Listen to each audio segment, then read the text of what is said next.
السلام علیکم رحمۃ اللہ وبرکاتہ۔ وعلیکم السلام۔ عقیل بھائی، اللہ آپ کو اور زیادہ صحت دے اور اس کام کرنے کی توفیق دے اور آپ کے کام میں برکت ڈالے۔ آمین اللہم تو آمین۔ میں آپ سے یہ پوچھنا چاہ رہی تھی کہ قرآن ہم عربی میں پڑھتے ہیں، بے شک، لیکن عربی ہماری سمجھ میں نہیں آتی، اوکے، چونکہ ہمارے نبی صلی اللہ علیہ وسلم کی زبان عربی تھی اور قرآن بھی عربی میں ہی اتارا گیا۔ جی تو ہم اردو سمجھتے ہیں، ہماری زبان بھی اردو ہے، تو کیا ہم صرف اس کا ترجمہ پڑھ سکتے ہیں، عربی نہ پڑھے تو اس کا کوئی گناہ تو نہیں ہوتا؟ نحمدہ و نصلی علی رسولہ الکریم، اما بعد۔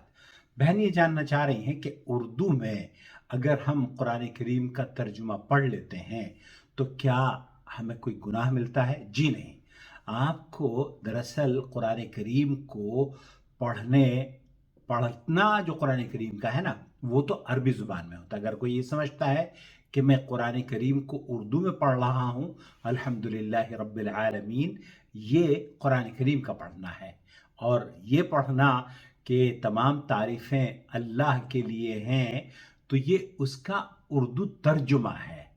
آپ کا یہ فرمانا کہ میں قرآن کریم اردو میں پڑھتی ہوں، یہ دراصل قرآن کریم نہیں پڑھتی، آپ قرآن کریم کو سمجھنے کی کوشش کرتی ہیں، قرآن کریم کا ترجمہ پڑھتی ہیں، اور انشاءاللہ تعالی ہر نیکی پر آپ کو اجر ملتا ہے۔ لیکن وہ اللہ کے رسول صلی اللہ علیہ وسلم کی حدیث جس میں آپ علیہ السلام نے فرمایا کہ قرآن کریم کو پڑھنے پر ایک حرف پر 10 نیکیاں ملتی ہیں، الف لام میم یہ 3 حرف ہیں اور 30 نیکیاں ملتی ہیں، تو الحمدللہ رب العالمین جب آپ پڑھیں گی تب آپ کو نیکیاں ملیں گی، وہ نیکیاں جس کا تذکرہ یا جس کی بشارت نبی کریم صلی اللہ علیہ وسلم نے احادیث مبارکہ میں دی ہے۔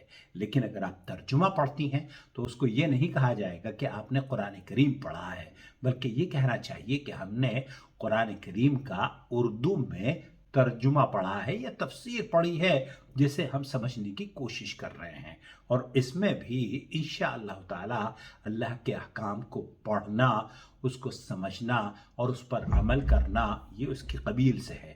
مجھے امید ہے کہ اس پر بھی انشاءاللہ تعالی اہل علم کا یہ موقف ہے کہ اس پر بھی یہ جدوجہد ہے آپ کی، اسلام کو سمجھنے، اسلام پر عمل کرنے کے لیے آپ کا قدم ہے۔ اللہ سے دعا ہے کہ اللہ تعالیٰ آپ کو اس پر بھی اجر سے نوازے۔ البتہ قرآن کریم کا پڑھنا الحمدللہ رب العالمین الرحمن الرحیم، یہ قرآن کریم کا پڑھنا ہے۔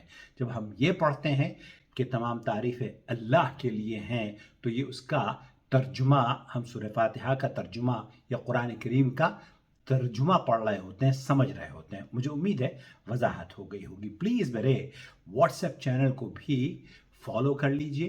میں چاہتا ہوں کہ یہ رشتہ مضبوط سے مضبوط ہوتا رہے۔ یوٹیوب، فیس بک، انسٹاگرام، واٹس ایپ چینل نور ٹی وی جدہ کے نام سے ہے، اسے بھی آپ فالو کریں۔